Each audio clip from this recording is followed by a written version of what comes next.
آلہ وأصحابہ اجمعین، اما بعد۔ اعوذ باللہ من الشیطان الرجیم، بسم اللہ الرحمن الرحیم۔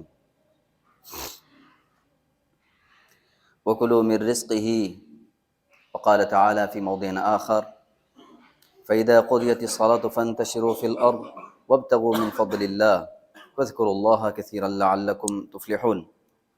وقال تعالی فی موضع آخر وجعلنا لکم فیہا معائش۔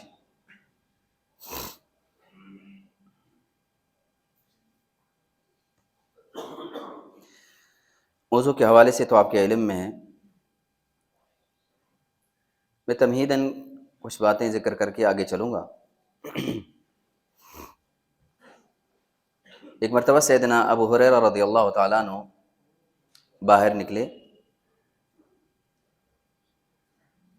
اور راستے میں ملاقات سیدنا ابو بکر صدیق سے ہوئی اور ان سے ایک آیت کے بارے میں سوال کیا۔ انہوں نے جواب دیا، سیدنا ابو ہریرہ فرمانے لگے، ما سألتہ الا لیشبعنی، میرا یہ سوال اس کی تفسیر پوچھنا نہیں تھا، میرا یہ سوال تھا کہ سوال کے بعد وہ سمجھ جائیں کہ میری حاجت اور ضرورت کیا ہے۔ لیکن نہیں، سیدنا ابو بکر صدیق رضی اللہ تعالیٰ عنہ کو وہ بات نہیں سمجھ آئی، چلے گئے۔ نہ کوئی وضاحت سیدنا ابو ہریرہ نے کی۔ پھر سیدنا عمر رضی اللہ تعالیٰ عنہ آئے، ان سے بھی سوال کیا اس آیت کے متعلق۔ انہوں نے بھی سمجھا کہ شاید آیت کا معنی اور مفہوم پوچھنا چاہ رہے ہیں، تو انہوں نے بتا دیا جو ان کو سمجھ آئی۔ لیکن یہ غرض نہیں تھی سیدنا ابو ہریرہ کی رضی اللہ عنہ۔ پھر اتنے میں اللہ کے رسول صلی اللہ علیہ وسلم آئے۔ سیدنا ابو ہریرہ کو دیکھا تو عرف فی وجہہ، چہرے کو دیکھ کر آپ صلی اللہ علیہ وسلم سمجھ گئے وہ کیا چاہتے ہیں۔ تو آپ نے فرمایا، اتبعنی یا ابا ہریرہ، ابو ہریرہ میرے پیچھے آؤ۔ آپ صلی اللہ علیہ وسلم کے پیچھے چلے گئے اور بیٹھے رہے۔ فأوتي قدحا من لبن، اب صلی اللہ علیہ وسلم کو ایک دودھ کا پیالہ پیش کیا گیا۔ اچھا، یہاں ایک بریک لگاتے ہیں، تھوڑا پیچھے جاتے ہیں۔ یہ میں جو بات ذکر کر رہا ہوں اس کی ایک وجہ ہے۔ سیدنا ابو ہریرہ رضی اللہ تعالیٰ فرماتے تھے، میری حالت یہ ہوتی تھی کہ میں گر جاتا تھا، لوگ یہ سمجھتے تھے کہ شاید مجھے مرگی کا دورہ ہے، مرگی کا دورہ پڑ گیا، میں گر گیا ہوں۔ کہا نہیں، مکان نبی صرع، مجھے مرگی کا دورہ نہیں پڑتا تھا، لیکن بھوک کی شدت اتنی بڑھ جاتی تھی جس سے چکر آنے لگ جاتے تھے، میں زمین پہ گر پڑتا تھا، یعنی یہ کیفیت تھی۔ لیکن اس کے باوجود بھی، یعنی یہ شدت تھی، یہ عالم تھا تکلیف کا، نہیں ہے کھانے کے لیے بار کیف۔ لیکن سیدنا ابو ہریرہ سے بھی یہ نہیں، سیدنا ابو ہریرہ سید اللہ کے رسول صلی اللہ علیہ وسلم سے پہلے سیدنا ابو بکر اور عمر سے ملاقات ہوئی، ان سے آیت پوچھی اور معنی پوچھا جس کے اندر فقراء اور مساکین کے خیال کے ان کے بارے میں تھا، تو انہوں نے آیت کا معنی تو بتا دیا، لیکن اس کے ماوراء کیا ہے وہ نہیں سمجھے۔ یہ نہیں کہا کہ بھائی کتنے دنوں سے بھوک پہ بیٹھے ہیں، کوئی کھانے پینے کا نہیں ہے، کوئی بندوبست کرو یار، کوئی اس طرح ہوتا ہے، یہ بالکل ڈائریکٹ نہیں کہا، بلکہ قرآن کی آیت کہا کہ شاید سمجھ جائے، لیکن نہیں سمجھے، کوئی بات نہیں۔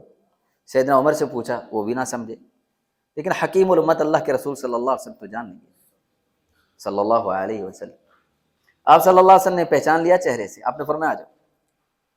پیچھے چلے گئے، بیٹھے تو ایک پیالہ ملا دودھ کا۔ سیدنا ابو ہریرہ کہا گیا کہ الحمدللہ دودھ کا پیالہ مل گیا اللہ کے رسول صلی اللہ علیہ وسلم، وہ سمجھتے ہیں اللہ کے رسول صلی اللہ علیہ وسلم، یقیناً مجھے ہی اللہ کے رسول صلی اللہ علیہ وسلم دیں گے۔ لیکن قربان جاؤ نبی علیہ الصلوۃ والسلام کی سیرت میں، دو لفظ یاد رکھیے گا، سیدنا ابو ہریرہ کی خودداری پر اور خود غرضی کی نفی پر اللہ کے رسول صلی اللہ علیہ وسلم کی کیفیت، خودداری ہے اور خود غرضی نہیں۔ پیالہ آ گیا، پیاس مجھے لگی ہے، بھوک مجھے لگی ہے، بھوک کی وجہ سے گر میں رہا ہوں، پیالہ میرے ہاتھ میں ہے اور کہا کہ جاؤ بلا کے لاؤ وہ صفا کے جتنے فقراء مساکین ہیں ان سب کو بلا لاؤ، پیالہ ایک ہے، بھوک تو مجھے لگی ہے، کہا ان سب کو بلاؤ، بلایا گیا۔ اب کیا کیا جائے؟ فرمایا پلاؤ سب کو۔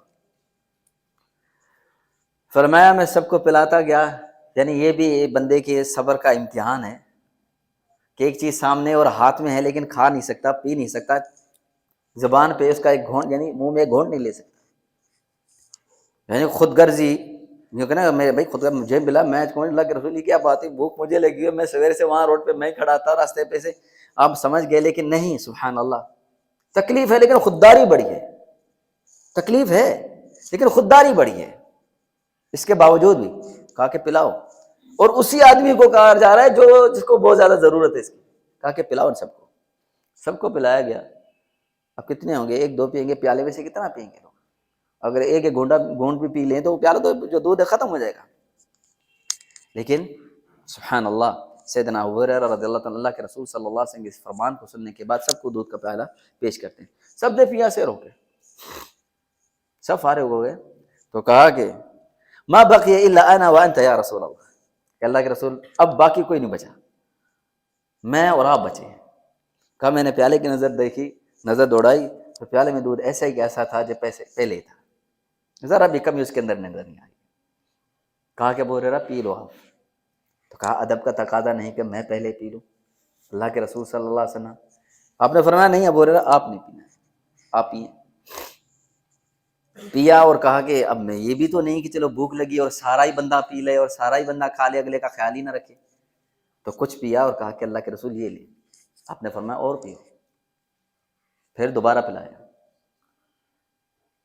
اور زیادہ پی لیا، اب کہا پھر زیادہ کہ نہیں اللہ کے رسول، پھر آپ سامنے پیش کیا، فرمایا لے اللہ کے رسول، آپ نے فرمایا اور پیے، اتنا پیا، حدیث کے الفاظ ہیں، اتنا اللہ کے رسول صاحب بار بار ان کو کہتے رہے پئیں پئیں ابو ہریرہ، تو کہا کہ اللہ کے رسول واللہ انی لا اجد مسلکا، اللہ کی قسم اللہ کے رسول صلی اللہ علیہ وسلم اگر میں نے اب دودھ پیا تو میرے انگلی سے بہنے لگ جائے گا، اب کوئی راستہ ہی نہیں، اب کوئی راستہ نہیں ہے۔ بھائی یہ جو بات جو واقعہ میں بتانا ہے، یہ ذکر کیا آپ اس کے سامنے، اس کی بات ایک وجہ کہ انسان کو تکلیف ہے، پریشانی ہے، بھوک بھی ہے، افلاس کی زندگی بھی تھوڑی چل رہی ہے، لیکن اس کا معنی یہ نہیں ہے کہ شریعت کے اس راستے کو چھوڑ دیا جائے اور اپنے من چاہے راستے کو اختیار کر لیا جائے جو شریعت کے منافی ہو، قطع نہیں۔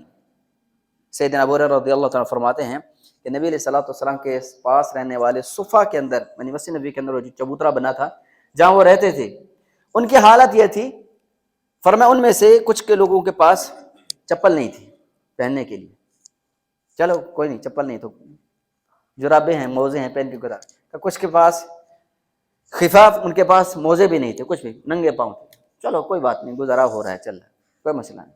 کہا کچھ لوگ وہ تھے جن کے سر پر کوئی کپڑا نہیں تھا، کوئی ٹوپی، کوئی پگڑی، کوئی اس طرح نہیں، شوقیہ نہیں، یاد رکھیے گا، شوقیہ نہیں، یعنی وہ تھا ہی نہیں، غربت اتنی تھی، یعنی تیرے پاس چیزیں نہیں تھی کہ سر پہ باندھ لیں، چلیں کوئی بات نہیں، پاؤں میں چپل نہیں، سر پہ کوئی چیز نہیں، کوئی بات نہیں، چلو غربت نہیں ہے، کیا کر سکتے، جب بھی گزارا ہو رہا ہے۔ اس سے بھی مستضاد یہ کہ کہا کہ کچھ کے پاس تو قمیص بھی نہیں ہوتی تھی، کچھ کے پاس قمیص بھی نہیں ہوتی تھی، صرف ایک تہبند ہوتا تھا ان کے پاس، صرف ایک تہبند، اس کے باوجود بھی یار اس کے بعد تو کوئی اور چیز نہیں نا، ایک بندے کے پاس کچھ بھی نہیں ہے سوائے ایک تہبند کے۔ میں صرف ایک موازنہ کروانا چاہ رہا ہوں، پھر میں اپنے موضوع کی طرف آنا چاہتا ہوں کہ بھائی کچھ بھی نہیں، صرف ایک تہبند ہے، لیکن پھر بھی سارا دن چلے جاتے تھے، کام کاج کے جو کچھ ملا کھا پی لیا اور پھر زندگی گزارتے تھے، کوئی مسئلہ نہیں، خوش ہیں زندگی میں، الحمدللہ خوش ہیں، پریشانی نہیں ہے۔ آپ صلی اللہ علیہ وسلم کے پاس ایک خاتون آئی اور کہا کہ انی وہبت نفسی لک یا رسول اللہ، یہ اللہ کے رسول صلی اللہ علیہ وسلم کے خاص ہے کہ اگر کوئی عورت کہہ دے کہ اللہ کے رسول میں نے اپنے آپ کو آپ کے لیے ہبہ کر دیا، وقف کر دیا، ہبہ کر دیا، یہ اللہ کے رسول صلی اللہ علیہ وسلم کے خاص ہے، سورہ احزاب کے اندر موجود ہے۔ تو آپ صلی اللہ علیہ وسلم نے دیکھا، پھر کچھ نہیں کہا، خاموش رہے۔ تو ایک صحابی بیٹھے ہوئے تھے، انہوں نے سمجھ لیا کہ اللہ کے رسول صلی اللہ علیہ وسلم کا حاجت نہیں، تو آپ نے فرمایا کہ اس نے کہا کہ اللہ کے رسول اگر آپ کو حاجت نہیں ہے تو میرا نکاح کروا دیں آپ ان سے۔ آپ نے فرمایا اچھا ٹھیک ہے، آپ کا نکاح کروا دیں۔ کیا ہے بھائی آپ کے پاس؟ کوئی مہر میں تو دینا ہے نا، حق مال میں دینا ہے. انہوں نے کہا بھائی میرے پاس تو کچھ بھی نہیں، شادی کرنے آیا ہے اور ہے کچھ بھی نہیں. یہاں تو نوکری بھی چاہیے، بہرحال یہ الگ موضوع ہے، نوکری بھی چاہیے، گھر بھی چاہیے، مکان بھی چاہیے، ساری چیزیں چاہیے وغیرہ شادی نہیں ہوتی. اس نے کہا کچھ بھی نہیں. کیا ہے؟ انہوں نے کہا جی میرے پاس 2 چادریں ہیں. انہوں نے کہا اس چادر کو کیا کریں گے آپ؟ اگر وہ یہ چادر اس کو دیں گے تو آپ کیا پہنیں گے؟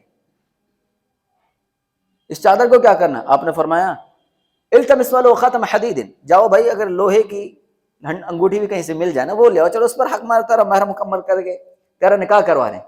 کہا کہ میرے پاس تو وہ لوہے کی انگوٹھی بھی نہیں.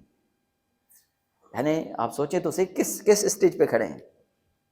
کچھ بھی نہیں ہے بھائی، لوہے کی انگوٹھی کی کیا قیمت ہے؟ کہیں سے بھی دور سے مل جاتی. لیکن کہا میرے پاس یہ بھی نہیں ہے، یعنی میں اس چیز کا بھی مالک نہیں ہوں. آپ نے فرمایا اچھا یہ بھی نہیں ہے؟ کہا نہیں میرے پاس یہ بھی نہیں. آپ نے فرمایا کتنا قرآن یاد ہے؟ کہا جی مجھے فلاں فلاں فلاں فلاں صورت یاد ہے. آپ نے فرمایا جا یہ صورتیں اپنی بیوی کو یاد کروا دینا، یہی تیرا حق مہر ہے، یہ تیرا مہر ہے. جاؤ. یہ 2 جو واقعات آپ کے سامنے ذکر کیے نا، یہ خودداری کی انتہا ہے. خودداری کی انتہا. اتنی تکلیف ہے لیکن پھر بھی دست دراز نہیں کیا کسی کے سامنے کہ جی میں یہ ہو رہا ہے میرے ساتھ، اللہ کے لیے میرے لیے کر لیجیے گا، میرے ساتھ وہ کر لیجیے گا. نہیں. سے بخاری کے اندر روایت موجود ہے، ایک صحابی حکیم بن حزام رضی اللہ تعالیٰ اچھے خاص آدمی تھے، شرعاً جائز بھی ہے، میں مسئلہ سمجھاؤں گا آگے چل کے. وہ آئے اللہ کے رسول صلی اللہ علیہ وسلم، قال سألت رسول اللہ صلی اللہ علیہ وسلم شیئا فأعطانی. ایک مرتبہ اللہ کے رسول کے پاس آیا اور میں نے کوئی چیز مانگی تو آپ نے دے دی مجھے، یہ لے لو. میں دوبارہ آ گیا، دوبارہ میں آ گیا تو اللہ کے رسول سے کہا کہ کچھ چیز مانگی فأعطانی، پھر مجھے دے دی. پھر تیسری مرتبہ میں دوبارہ آ گیا، تیسری مرتبہ میں نے مانگی، اللہ کے رسول نے دے دی. لیکن پھر ایک بات سمجھا دی. آپ نے فرمایا یا حکیم ان الدنیا لحلوۃ خضرۃ. حکیم ایک بات یاد رکھنا، یہ دنیا بڑی میٹھی اور لذیذ ہوتی ہے، بڑی دنیا میٹھی ہوتی ہے. یہ دنیا کی چیزیں بڑی میٹھی لگتی ہیں انسان کو نا، لیکن یاد رکھ لینا اگر یہ چیز تمہیں ملے، اگر یہ چیز تمہیں مل جائیں، کس چیز سے؟ کہ تمہارے دل کے اندر اس کے لیے تڑپ نہ ہو. میں نے مثال کے طور پر کوئی تحفے میں کوئی چیز کوئی کہیں سے آپ کو کوئی بڑا حکمران ہے، کوئی بڑا آدمی آپ کو دے دیتا ہے، تمنا نہیں، تڑپ نہیں آپ کو کہ مجھے یہ ملے، مجھ سے میں بڑا ہوں اس کو، غیر مشرف. آپ کی یہ چاہت نہیں ہو کہ مجھے ہی ملتا رہے، مجھے ہی ملتا رہے، یہ نہ ہو. اگر کوئی دے رہا ہو پھر آپ کو مل جائے، آپ لے لیں، اللہ اس میں برکت دے دیتا ہے، اس میں برکت دے دیتا ہے. لیکن اگر مال کی کثرت کے لیے اس پہ نظر، اس پہ نظر، یہ مجھے مل جائے، اس سے مل جائے، اس سے مل جائے، دل کے اندر یہ تڑپ ہو بار بار کہ یہ مجھے مل جائے، تو فرمایا مال تو مل جائے گا لیکن کبھی اس کے اندر برکت نہیں ہوگی.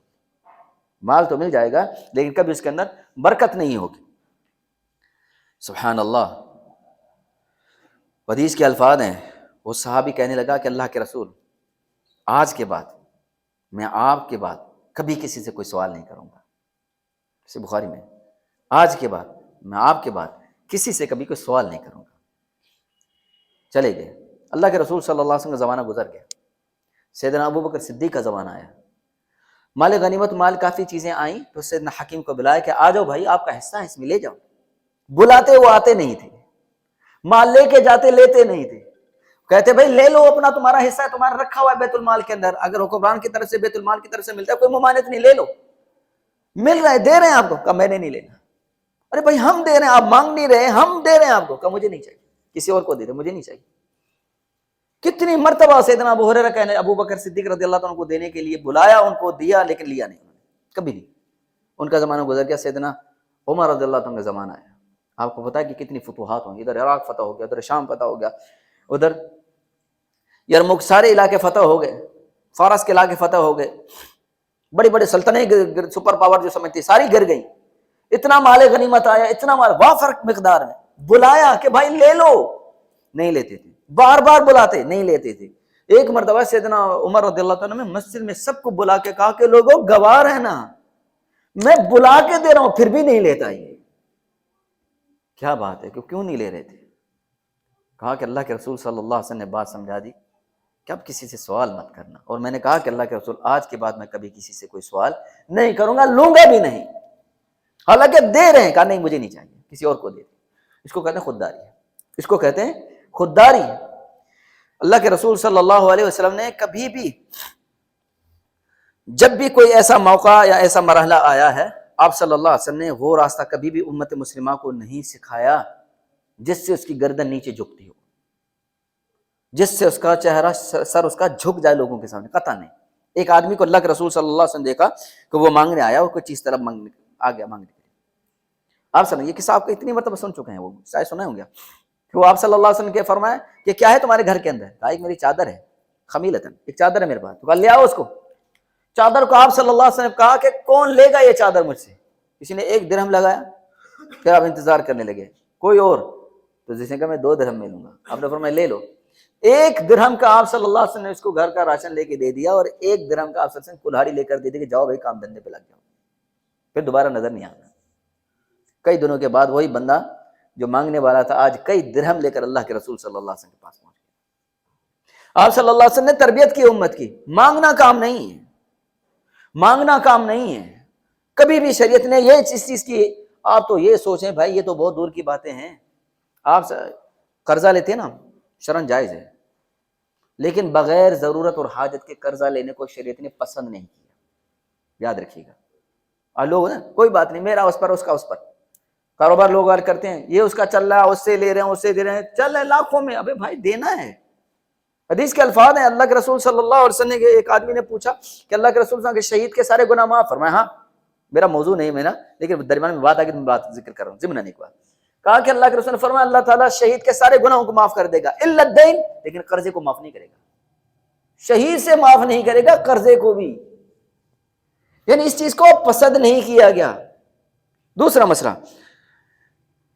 آپ صلی اللہ علیہ وسلم ایک مرتبہ اپنے صحابہ کو یہ ارشاد فرمایا کہ فرمایا من تکفل لی شیئا اتکفل له بالجنہ، آج مجھے کوئی ضمانت دے ایک چیز کی، میں اس کو جنت کی ضمانت دیتا ہوں۔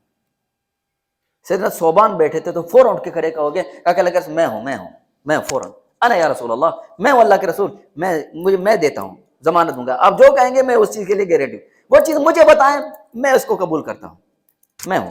آپ صلی اللہ علیہ وسلم نے فرمایا ضمانت یہ ہے کہ آج کے بعد کسی سے کچھ مانگنا نہیں، آج کے بعد کسی سے کچھ مانگنا نہیں۔ اللہ اکبر، اللہ کی قسم صحابی نے عمل کر کے دکھایا۔ کیسے؟ ان کے بارے میں آتا ہے کہ اگر وہ چڑھتے، اونٹ پہ چڑھتے، اگر ان کے ہاتھ سے کوڑا گر جاتا نا تو کسی کو نہیں کہتے بھائی وہ نیچے سے وہ یار اٹھا کے دینا مجھے، حالانکہ میری چیز ہے، نیچے گر گئی اٹھا کے دینا، کوئی شرن، کوئی ممانعت نہیں ہے، کوئی قباحت نہیں ہے، لیکن خودداری کس انداز کی ہے، جو اللہ کے رسول سے وعدہ کیا وہ کس انداز کا کیا ہے، کتنا اس پر عمل کر کے دکھایا۔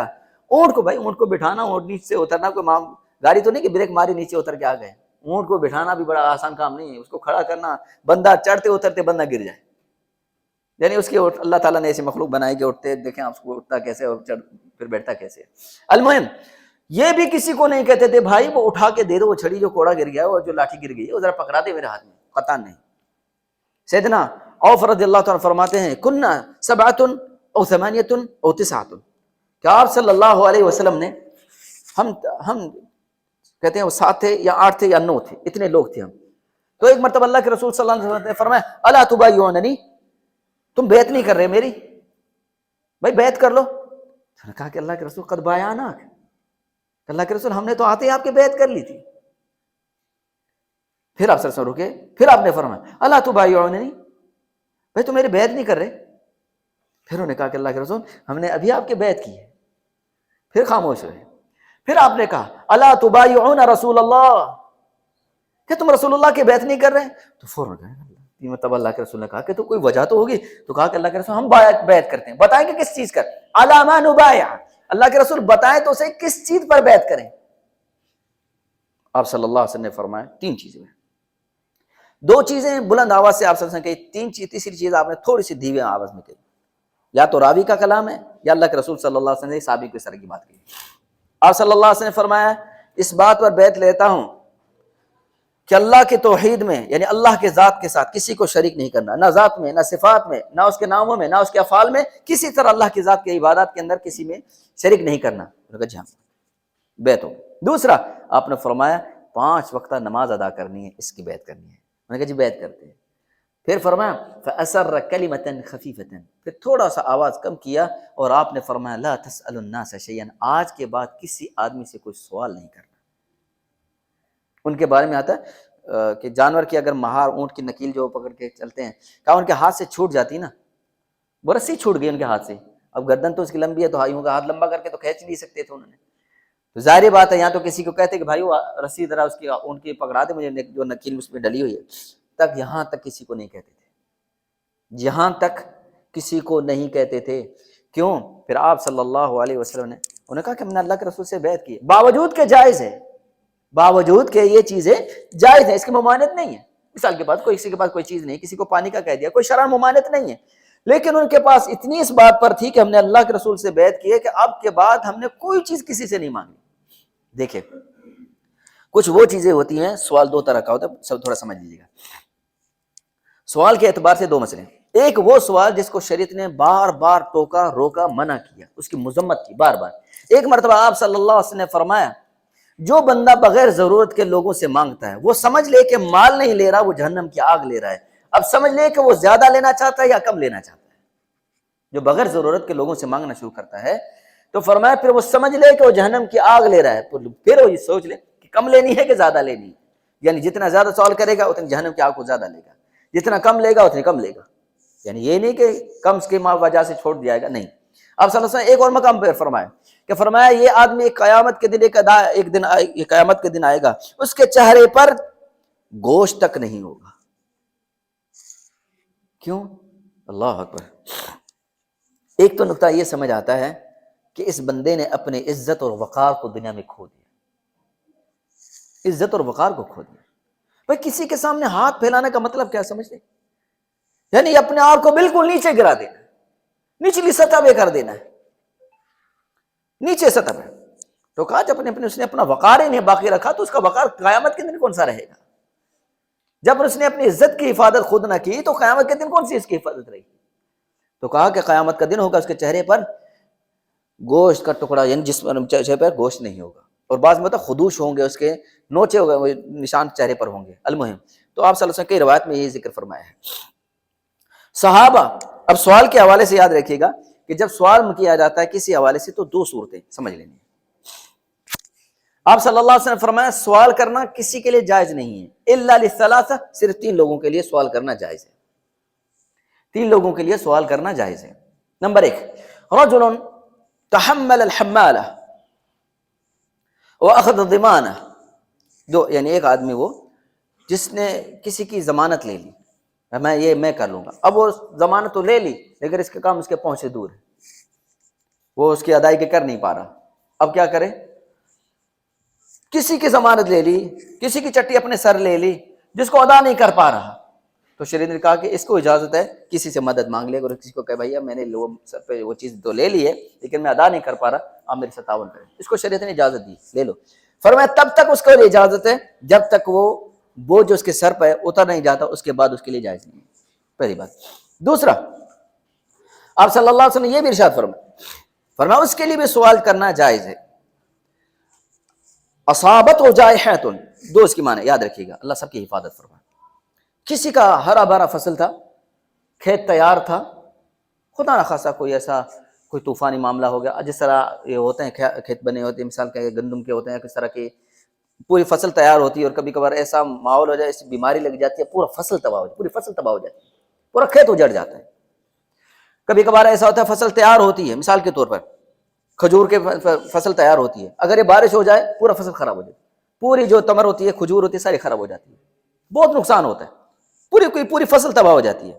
ایسے ہی اگر ہوا تیز چلنے لگ جائے تو پوری فصل ختم ہو جاتی ہے، اگر برف کے گولے گرنے لگ جائیں پوری فصل تباہ ہو جاتی ہے، بہت ساری صورتیں۔ المہم تو کہا کہ اگر کسی کی پوری فصل یعنی کوئی پوری ایسی کوئی مصیبت اس پر آ پڑے اور پوری اس کی جو کمائی تھی وہ تباہ ہو گئی، اللہ نہ کرے، اللہ نہ کرے، اللہ سب کی حفاظت فرمائے، ایسا کہ کسی کی فیکٹری، کسی چیز کی فیکٹری، خدا نہ خاصا کوئی اتنا بڑا حادثہ ہو گیا کہ جو کچھ تھا کیا کرا ختم ہو گیا، کیا ختم ہو گیا بیچارے کا، اللہ بچائے، سب کی حفاظت فرمائے۔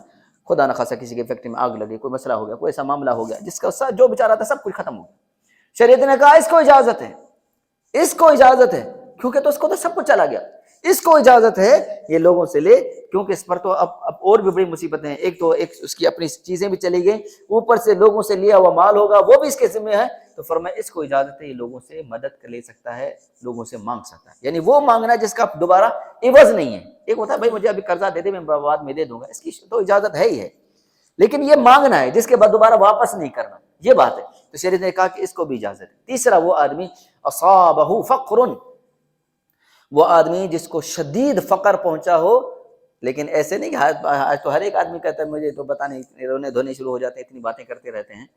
تو کہا نہیں، اس تب تک کہ فرمایا حتی یشہد لہ ثلاث، فرمایا 3 لوگ اہل محلہ جو اس کے ارد گرد رہتے ہیں، وہ 3 لوگ اس کی گواہی دیں کہ ہاں جی واقعی یہ آدمی بڑا پریشان چل رہا ہے، اس کے حالات بڑے چل رہے ہیں. تو شریعت نے کہا کہ اب یہ 3 لوگ ہیں، یہ سوال کر سکتے ہیں، ان کو شریعت نے اجازت دی ہے، لیکن تب تک سوال کر سکتے ہیں جب مثال کے طور پر یہ پریشان ہے، جس کی یہ فقر پہنچا ہوا ہے، اس کا فقر ختم ہو جائے، اس کی پریشانی جو تنگ دستی یہ ختم ہو جائے. اب اس کا معنی یہ نہیں ہے زندگی بھر اس کا فقر چلتا رہے گا، جس طرح ہمارے یہاں سسٹم چل رہا ہوتا ہے.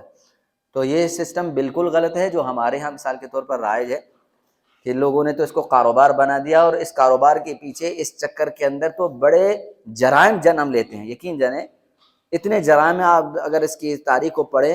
الحمدللہ میں نے کہا کہ اللہ کا بڑا فضل ہے، اسلام نے اتنی، اسلام کی بڑی نعمت ہے کہ اسلام نے خودداری سکھائی ہے. لیکن باقی مذاہب کے اندر پاس چلے جائیں نا تو ان کے یہاں بھیک مانگنا عبادت ہے، یاد رکھیے گا. اسلام میں نہیں، اسلام میں بھیک مانگنا عبادت نہیں ہے، باقیوں میں بھیک مانگنا عبادت ہے. کتاب میں دنیا کے مذاہب میں جو ادیان ہیں، میں 2-3 مثالیں آپ کے سامنے رکھوں. مثال کے طور پر جس طرح ہمارے ہاں بھی ہوتا ہے، کچھ لوگ جو ظاہر قسم کے لوگ کرتے ہیں، وہ سمجھتے ہیں کہ شاید بڑے بڑے کام کے ہو گئے ہیں.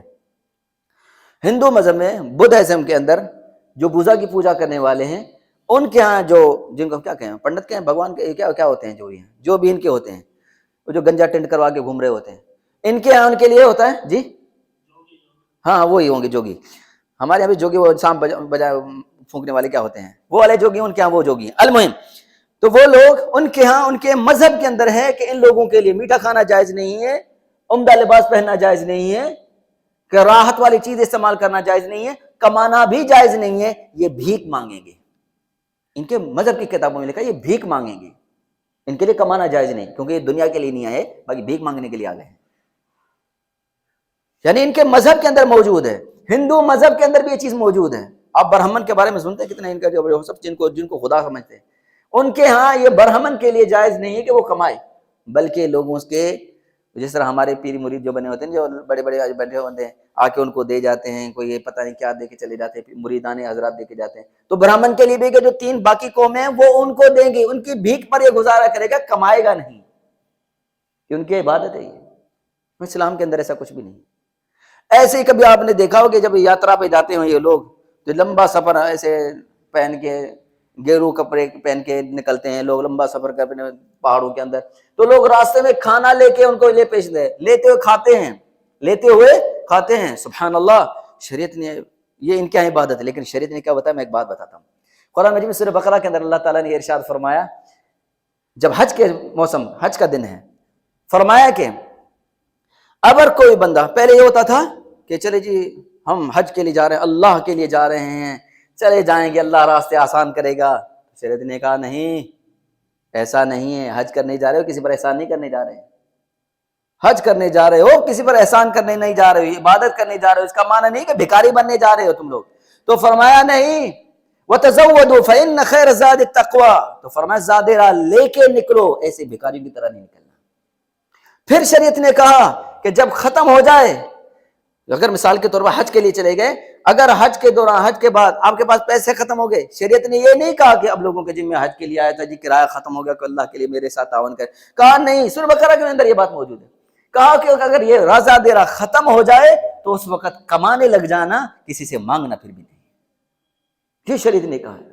یعنی کتنا شریعت کا پاکیزہ تعلیمات ہیں، ایک ایک نقطے پر بات کی ہے شریعت نے. تو ہمارے ہاں آدھے گھنٹے کی بات ہے. اچھا چلیں، تو المہم مانگنے کے حوالے سے شریعت نے منع کیا ہے. باقی رہی بات کہ انسان کو حاجت ہو، ضرورت ہو، شریعت نے اسی لیے کہا کہ لوگ پاگل ہیں، کہ ان کو پاگل کیوں کہا؟ میں کہ لفظ کیا بات کہی اس وجہ سے کہ شریعت نے کہا کہ تحسبهم الجاہل واغنیا، وہ پاگل سمجھتے نہیں ہیں۔ جاہل کو کیوں کہا؟ کہ وہ سمجھتے نہیں، وہ سمجھتے ہیں بھکاری وہ ہیں جو لپٹ جاتے ہیں، کوئی نعت سنا کے چلا جاتا ہے، کوئی شعر سنا کے چلا جاتا ہے، کوئی ادھر ادھر کی باتیں سنا کے چلا جاتا ہے، کوئی اچھی آواز میں کوئی آواز لگا لے تو اس کا واہ واہ واہ اس کو دے کے چلے جاتے ہیں، کوئی رونا دھونا شورا کر دے۔ میں نے کہا یہ بڑے جرائم پیشہ لوگ ہوتے ہیں، یہ بچوں کو اغوا کر کے ان کو معذور اپاہج کر کے بھیک منگواتے ہیں لوگ، بے حیا اور بدکاری کا کام سلسلہ یہ لوگ شروع کرتے ہیں۔ تو اس چیز کی مذمت کرنی چاہیے، اس کو روکنا ٹوکنا چاہیے بار بار، کیونکہ شریعت کی تعلیم نہیں ہے یہ۔ شریعت نے کیا بتایا کہ فرمایا ضرورت مند کون کو ہوتے ہیں، لیکن ضرورت ہے ان کو، لیکن اپنے خودداری کی وجہ سے کبھی لوگوں کے سامنے ہاتھ نہیں پھیلاتے کہ بھائی میرے لیے کچھ کرو، نہیں۔ لوگ کیا سمجھتے ہیں؟ لوگ سمجھتے ہیں الاغنیاء، لوگ سمجھتے ہیں کہ یہ بڑے مالدار ہیں اسی لیے تو مانگ نہیں رہے، یعنی مانگے تبھی مانگنے والا ہے وگرنہ نہیں۔ آپ صلی اللہ علیہ وسلم نے فرمایا مسکین وہ نہیں ہے، مسئلہ سمجھ لینا، آپ نے فرمایا مسکین وہ نہیں ہے تردو لقمۃ و لقمتان، کہ جس کو ایک لقمہ اور دو لقمہ دے دیا کہ چلو جی آدھے، ایک روپیہ ادھر سے، 2 روپے ادھر سے، ایک لقمہ یہاں سے، آدھا پھل ادھر سے کچھ مل کے جمع کر، یہ مسکین نہیں ہے، یہ مسکین نہیں ہے۔ مسکین کس کو کہا جاتا ہے شریعت میں؟ مسکین اس کو کہا جاتا ہے جس کے پاس محنت کرتا ہے، وہ آدمی محنت بھی کرتا ہے وہ، لیکن اس کی جو زائد ضرورات ہیں وہ پوری نہیں ہوتی۔ لوگ کہتے ہیں دیکھو جی کماتا پھرتا ہے پھر بھی، تو شریعت نے کپران اسی لیے کہا کہ ایسے آدمی کے ساتھ تعاون کریں جس کو لوگ سمجھتے ہیں کہ مالدار ہیں لیکن وہ ضرورت مند ہے، شریعت کا اس کا ساتھ تعاون کریں، اس کے ساتھ کریں، کیونکہ آپ اس کو مجبور کریں گے مانگنے پر۔ اسی لیے زکوٰۃ کا سسٹم رکھا، اسی لیے صدقات کا سسٹم رکھا، اور اسی لیے شریعت نے کہا کہ چھپا کر دیں۔ اللہ اکبر۔ آخری بات کر کے میں اپنی بات کو ختم کرتا ہوں۔ ہمارے یہاں نا پبلسٹی کیا کہتے ہیں، شہرت بڑی ہوتی ہے، پبلسٹی ہر چیز کی کرتے ہیں۔ 1 روپیہ بھی کسی کو دو نا، 10 بندوں کا پتہ نہیں کتنے گروپوں کے اندر پہلے اس کے فوٹو لے کے سامنے بٹھا کے کیمرے کو اس کی تصویر لے کے 50 روپے کا تھیلا دینا ہے اور اس کے سامنے دھکا دینا ہے اور اس کے سامنے اس کے اتنے فوٹو لے کے لوگوں کے سامنے پیش کرنے ہیں۔ ہمارے یہاں چلتا ہے۔ سلف صالحین میں سے آتا ہے کہ وہ فقراء اور مساکین کو کھانا کھلاتے تھے، کھانا کھلاتے، بھائی آ جائیں یہ کھانا ہے، جس نے کھانا کھا لے، یعنی جن کو، تو انہوں نے کہا کہ کچھ لوگ ایسے ہیں جو اپنے سفید پوشی کی وجہ سے وہ نہیں چاہتے کہ لوگ ان کو دیکھیں کہ وہ آ کے کھانا کھا رہے ہیں، کہ لوگ کہیں کہ دیکھو پھر یہ غریبوں کا کھانا یہ بھی نہیں چھوڑتے، نہیں ویسے تو معاف نہیں کرتے، جو غریبوں کا کھانا وہ بھی نہیں چھوڑ رہے لوگ، یعنی وہ اس بات سے ڈرتے ہیں کہ کہیں لوگ باتیں نہ کریں، لیکن وہ بہت مستحق ہیں، بہت ضرورت مند ہیں، لیکن لوگوں کے سامنے ظاہر نہیں۔ تو انہوں نے کہا کہ آج کے بعد جب کھانا لگے رات کا عشاء ہو، تو رات کے عشاء کے شروع ہوتے وقت چراغ یہ لائٹیں جتنی بجھا دینا ہے، اور یہ اعلان کر دینا ہے جس نے کھانا کھانا ہے اندر کھانا لگا ہوا ہے کھا لے۔ کیا وجہ تھی؟ کہا کہ جس کا راز چھپا ہوا ہے نا، کسی کے سامنے ظاہر نہیں، اس کو چھپا رہنے دو۔ آپ صلی اللہ علیہ وسلم نے اس بات کی کیوں تعریف کی کہ قیامت کا دن ہوگا وہ اللہ کے عرش کے سائے میں کھڑا ہوگا، تصدق بصدقۃ فاخفاها حتى لا تعلم شماله ما تنفق يمينه، کہ وہ صدقہ ایسے کرتا ہے کہ اگر اس سیدھے ہاتھ سے دے دے تو اس کے بائیں ہاتھ کو پتہ تک نہ چلے کہ کیا خرچ کیا اس نے۔ کیا مطلب ہے؟ اگلے کی عزت کا خیال کریں، اگلے کا بھی احترام کریں۔ اگر اس پر یہ لا قدر اللہ آج اس پر پریشانی آئی ہوئی ہے، آج اس کو تکلیف پہنچی ہوئی ہے، تو اس کا لحاظ رکھیں، اس پر پردہ رکھیں۔ 2 باتیں سمجھ آ گئی۔ پہلی بات دیکھیں ضرورت مند ہیں، اس کی ضرورت کو پورا کریں۔ نمبر 2، یہ عام جو پیشہ ورانہ لوگ ہیں ان سے قطرانا ہے، ان سے بچنا ہے۔ یہ اس طرح کہ میں نے کہا کہ انہی کی وجہ سے وہ بیچارے جو ضرورت مند، جائز ضرورت مند لوگ ہیں، ان کی بیچاروں کی ضرورتیں پوری نہیں ہوتی۔ اسی لیے میں نے کہا زکوٰۃ، صدقات، خیرات ان سب کا سسٹم ہے۔ تو المہم جو بغیر ضرورت، بغیر حاجت کے یہ مانگیں گے، اللہ کے رسول صلی اللہ علیہ وسلم کی سخت وعید ہے۔ اللہ تعالیٰ مجھے اور آپ کو کتاب و سنت پر عمل کرنے کی توفیق عطا فرمائے۔ بارک اللہ فیکم، جزاکم اللہ خیرا۔